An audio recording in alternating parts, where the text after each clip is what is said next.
This is a Grit Talk. My name is Logan Herring, and I'm here to answer 7 questions. First question, what have you not done yet that you would like to be part of your story or included in your eulogy? I would like my eulogy to read, Logan finishes the work his grandfather started. If you're not aware, my grandfather, the late Reverend Otis Herring, was a huge community leader here in Wilmington. As a matter of fact, he is the person that first endorsed Joe Biden to begin his political career. Joe Biden paid a tribute to him on the Senate floor when he passed.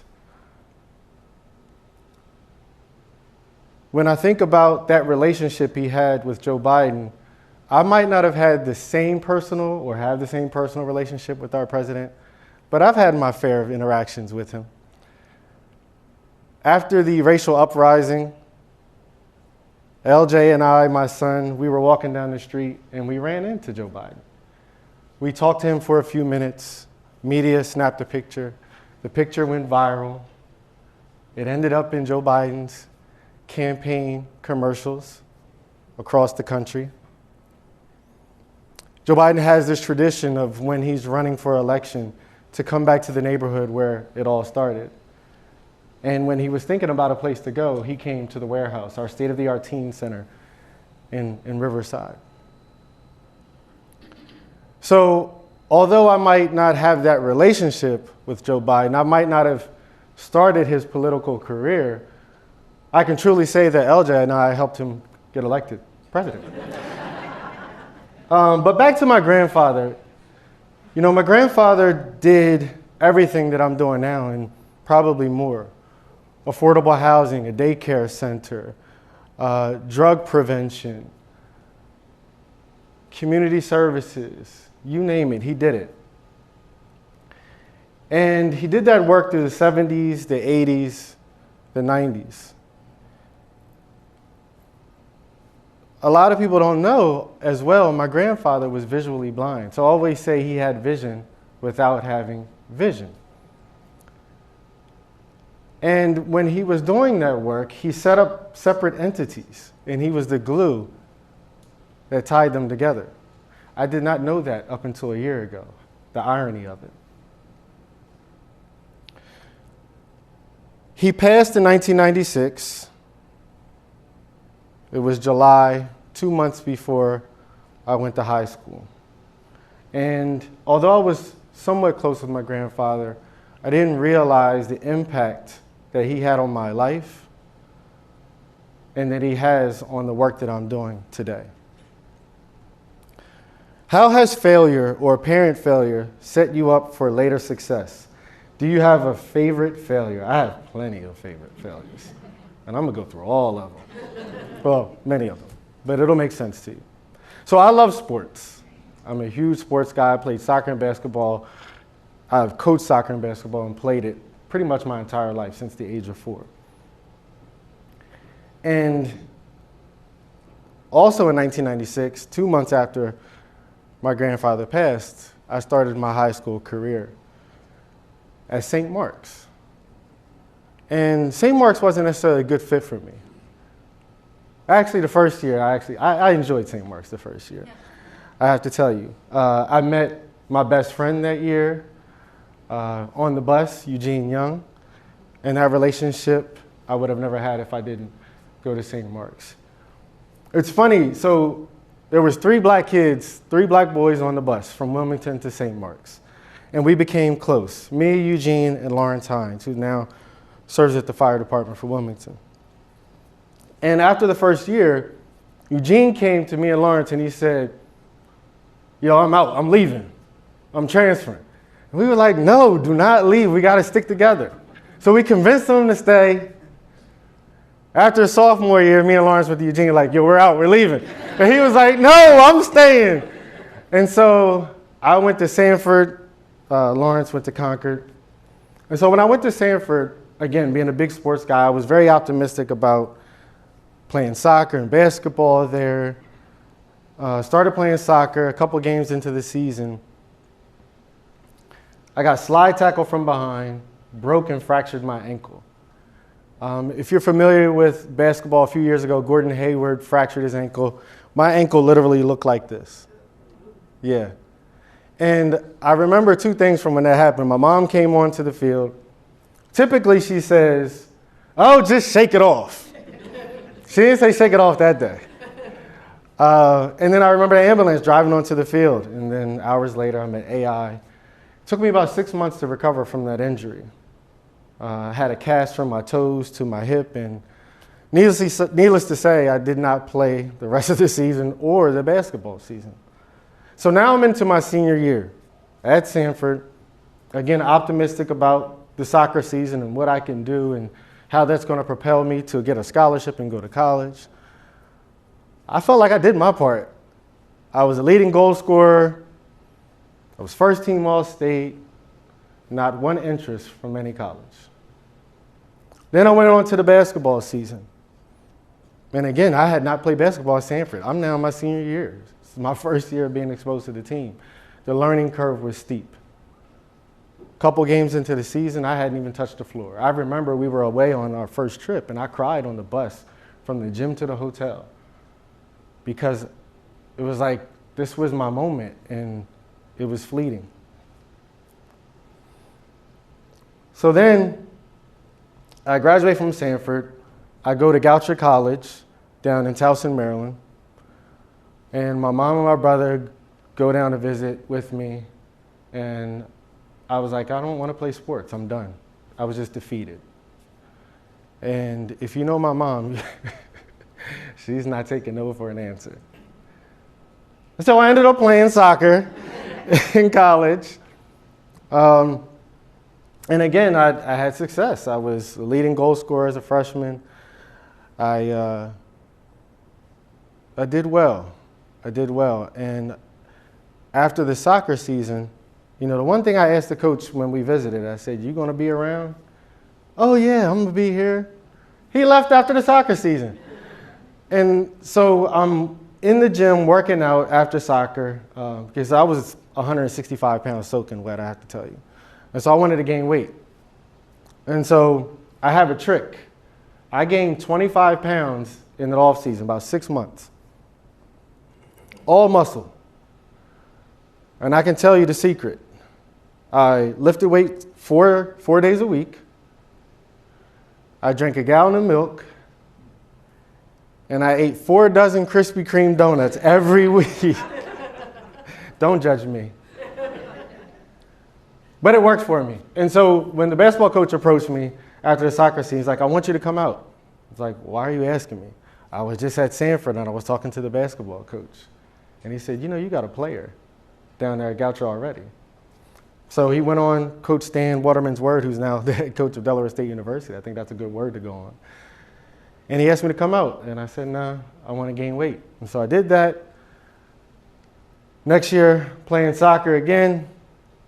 For a new coach, a few games into the season, he comes to me and says, "Logan, I want to do something different." I was like, "Okay. I want to move you to defense."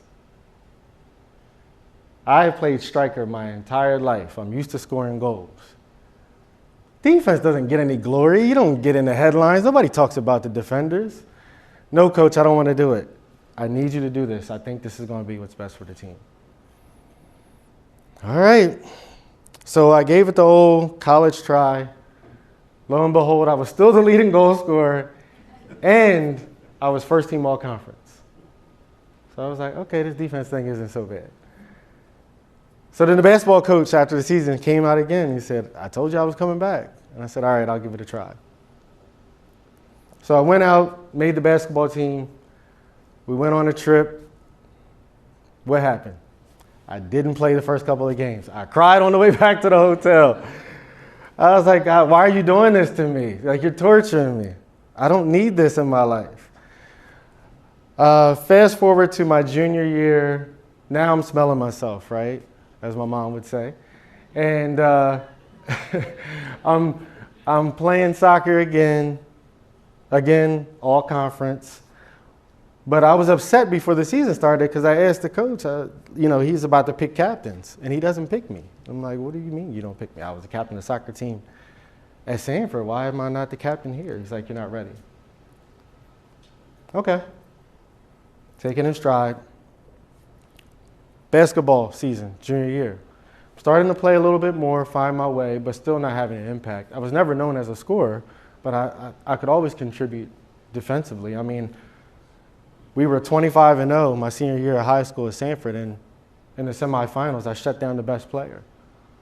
But we lost in the championship. So now I'm a junior in high school. I'm not playing as much. Again, I'm working hard. I'm being a good teammate. My senior year, that's when everything took off. All conference again, captain of the soccer team.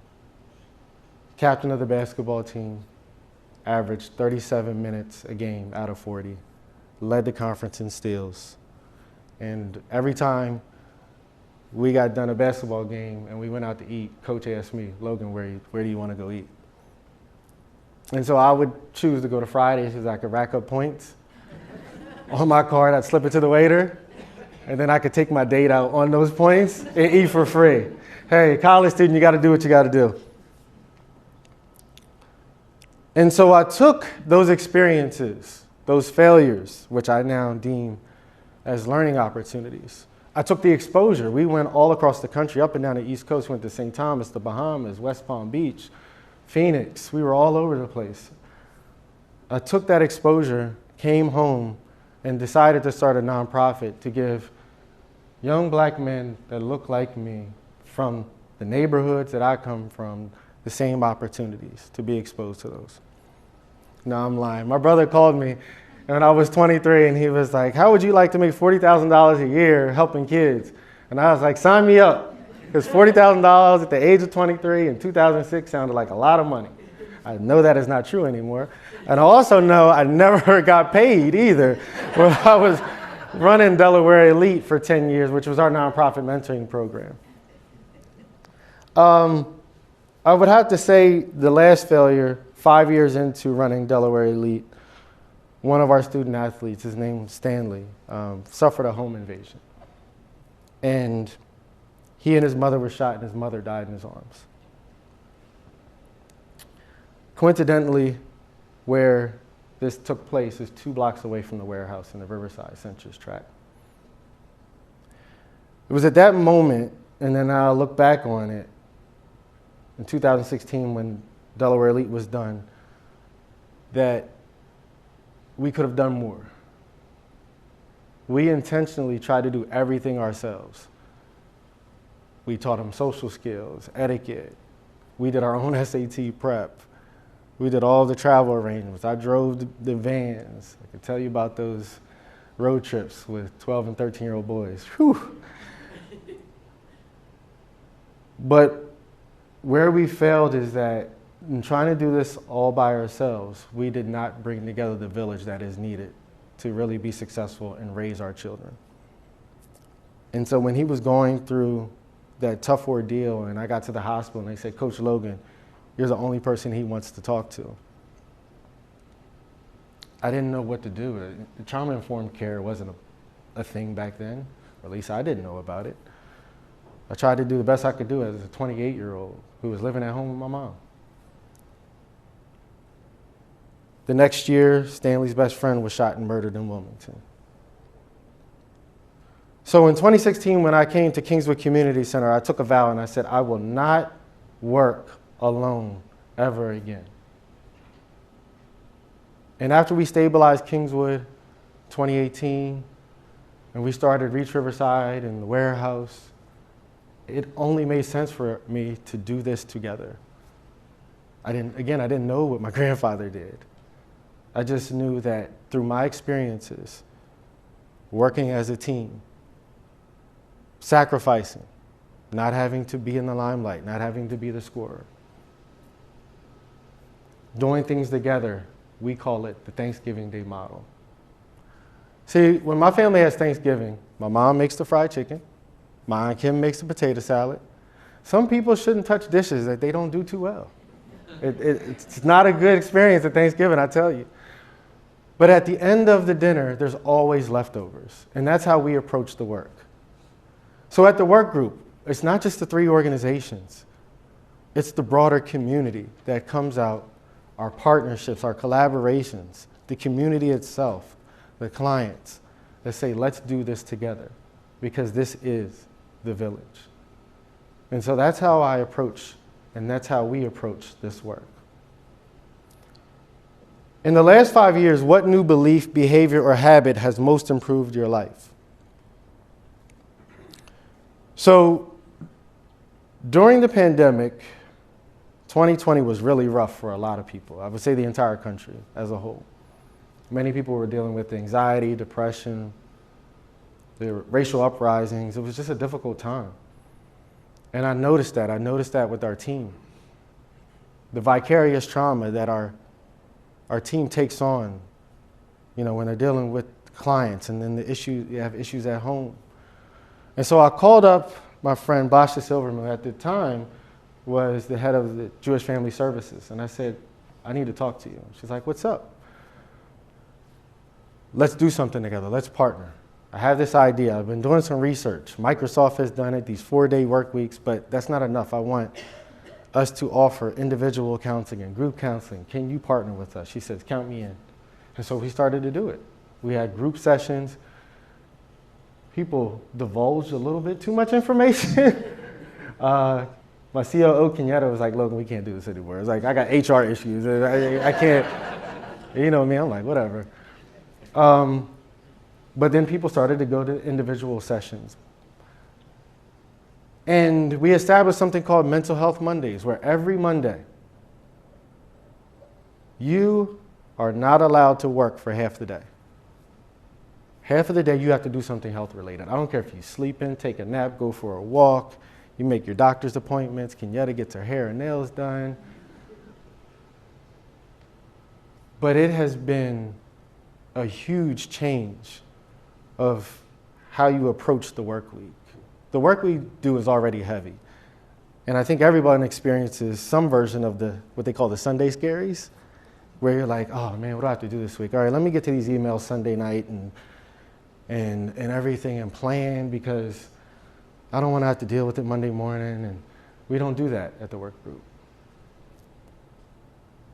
That has been the one thing that I think has really changed my behavior and helped us be successful. Now, I'm not saying it's the causation of our success over the past couple of years, because we started it September 2020, but there is a correlation. What activities make you lose track of time? So keeping in the spirit of health, I love working out. I started working out with a group of friends. Back when the pandemic started, we were very fortunate enough that I have access to the warehouse. We have 2 gyms there. So we were able to work out all the time without having to be exposed to the rest of the public. Then as the pandemic kind of closed or the world opened up, I just kept doing it. And I literally have worked out every day for about 1.5 years. In 2022, I worked out every single day of the week, 365 days. I lose myself in that time. It's only 15 or 20 minutes a day. But in that time, I'm able to clear my head. I'm able to think about what I need to get done. And it also teaches me the discipline, and that there aren't excuses of why you can't do things. We can all find excuses, but who doesn't have an extra 15 or 20 minutes during the day? If I have it, I think a lot of people have it as well. What book do you most often give or recommend, and how has that book influenced you? So the book I would recommend is Start With Why by Simon Sinek. It talks about the why, your purpose. Why are you doing what you do? And so 2 years ago, I was working with an executive coach, and she said, I want you to make a self-declaration. And my declaration was, I want to empower individuals, families, and communities to be the best versions of themselves. That's my why. It's been my why my entire life. I just didn't know it until now. And so everything I do is in the spirit of that. Whether I'm working with my colleagues, I'm coaching high school soccer or basketball at Sanford, I'm working with my son, anybody. I want everybody to be the best versions of themselves. What have you purchased or been given in the last year valued under $200 that has most positively impacted your life? The thing that I was given, it happened a few weeks ago, and it was absolutely free. But it was priceless at the same time. One of my basketball players, my student athletes at Sanford, his name's Dayon. He called me after practice.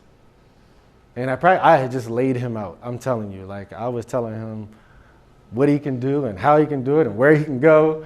And he called me. I got home, he called me. I was like, uh-oh, he's probably gonna be complaining. And he said, Coach Logan, I just wanna let you know that I appreciate you. I know we don't always see eye to eye, but if you haven't noticed, I try to emulate everything you do because I love the way you lead, and I really want to be just like you. Whew. He can do no wrong in my eyes from now on. But you think about my self-declaration, right? That's what I want. I want him to be the best version of himself. And if I can just contribute just a small fraction of that towards his life, that makes my day. Last question. If you could broadcast a message to everyone in the world, knowing it would be received and remembered, what would it be? One of the core values at the work group is remember when you prayed for what you have today. Standing here today, if I would have thought that when I joined Kingswood, February 1st, 2016, when Kingswood had generously 7 days cash on hand, an upside down budget, that just 7 years later, we would be a part of this amazing collaborative effort, a $600 million community revitalization, of which Kingswood was the foundation. If I would have imagined that, one more humble brag about Joe Biden. I went to the State of the Union address last night, courtesy of U.S. Senator Chris Coons. Like, just to be in that room with the decision makers for our country, for the world, being recognized for the work that we're doing. I was at church a few weeks ago, and the pastor talked about how we pray with amnesia a lot of times. It's like we're asking God to make this happen and make that happen, but we're not thanking him for the things he's already done. And so to me, it's like, my last sports analogy, I promise. To me, it's like watching a basketball game. You don't just cheer at the end of the game. You cheer throughout the game. Every time a basket's made, a nice crossover, somebody gets dunked on, you might stand up, give an ovation. You're up and down, you're up and down. Much like the State of the Union address last night, I have to tell you, I was up and down, up and down. But you don't wait till the end of the game. And so we must celebrate the moments of success when something good happens. But not forget that last week, a 34-year-old young man was killed in Riverside. Our game isn't over. We will continue to have success. We'll continue to have setbacks. But we still have a lot more work to do. Thank you for being here today. I'm Logan Herring, and this is my Grit Talk.